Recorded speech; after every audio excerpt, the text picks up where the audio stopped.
Hi friends, welcome back to Manju blogs. ఇక చాలా రోజులు అయింది కట్టెల పొయ్యి మా నాటుకోడి కర్రీ తినక అని చెప్పేసి ఈరోజు నాన్నతోటి మరి చికెన్ అయితే కట్ చేపి ఇచ్చేసాను. ఇక చూడండి, అటో ఇటో పొయ్యి అయితే అంట పెట్టేశాను నాటుకోడి.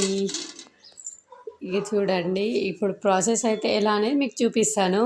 ముందుగా కట్టెల పొయ్యి అయితే మంట పెట్టేశాను. ఇక దానిపైన ఒక గిన్నె అయితే పెట్టుకోవాలి.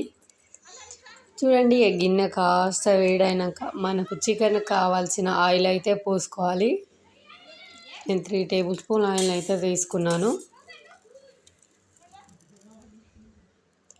నాటుకోడి అసలు కట్టెలపై నాటుకోడి అసలు ఉంటే అసలు వేరే లెవెల్ టేస్ట్ వస్తుందని చెప్పేసి కట్టెలపై అయితే ప్రిపేర్ చేస్తున్నా. ఇక ఆయిల్ అయితే హీట్ ఎక్కిందని చెప్పేసి అందులోకి ఆనియన్స్, కొద్దిగా జీలకర్ర, పసుపు, కొద్దిగా అల్లం వెల్లుల్లి పేస్ట్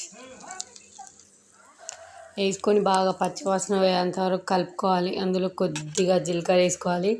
చూడండి, ఎగ్స్ ఇవి ముందుగానే వేస్తే మొత్తం పలిగిపోతాయి అని చెప్పేసి ఎగ్స్ అయితే పక్కన పెట్టేసి ఇక చికెన్ అయితే వేసుకోవాలి.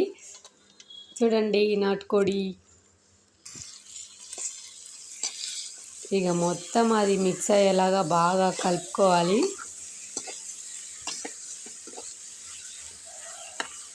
ఆ నాటుకోడి అంటే నాకు చాలా ఇష్టము. అది కట్టెల పొయ్యి మీద చేసినాం కాబట్టి ఇంకా టేస్ట్ అయితే వేరే లెవెల్ ఇస్తుంది.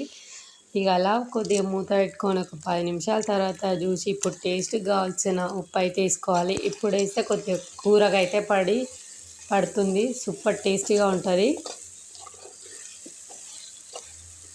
ఇప్పుడు మంచిగా కలుపుకొని కొద్దిగా ఒక 5 మినిట్స్ పాటు ఉడికించుకొని చూడండి, ఇక మనకు కర్రీకి కావాల్సిన కారం అయితే వేసుకోవాలి. వేసుకొని మనం అందులోకి చికెన్ మునిగేంత వరకు వాటర్ పోసుకొని కొద్దిగా అటు ఇటు కలుపుకొని ఇక మూత పెట్టుకొని ఒక 10 మినిట్స్ తర్వాత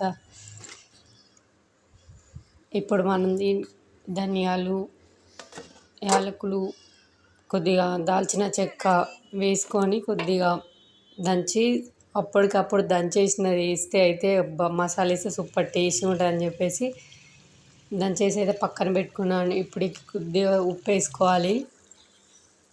ఇప్పుడు చూడండి, మసాలా అయితే వేస్తున్నాను. ఎంత వేసినా మసాలాతోటే అసలు కర్రీ సూపర్ టేస్టీగా ఉంటుంది కదా. ఒక్క 2 మినిట్స్ మూత పెట్టుకొని ఇక దించినామంటే మనకు ఇక నా స్టైల్లో నాటుకోడి కర్రీ అయితే రెడీ అయిపోయింది. గుమగుమలాడే నాటుకోడి. మరి మీలో ఎంతమందికి నాటుకోడి అంటే ఇష్టమో కామెంట్ చేయండి. చూడండి, కర్రీ అయితే ఉడికిపోయింది. ఇది చపాతీలోకి కానీ వేడి వేడి అన్నంలో కానీ తింటే అసలు సూపర్ టేస్టీగా ఉంటుంది. మరి నా స్టైల్లో చికెన్ కర్రీ అయితే రెడీ అయిపోయింది. ఓకే ఫ్రెండ్స్, మా వీడియో కనుక నచ్చినట్లయితే లైక్ చేయండి, షేర్ చేయండి, సబ్స్క్రైబ్ చేయండి. మరి న్యూస్తో మళ్ళీ కలుద్దాం. Bye bye.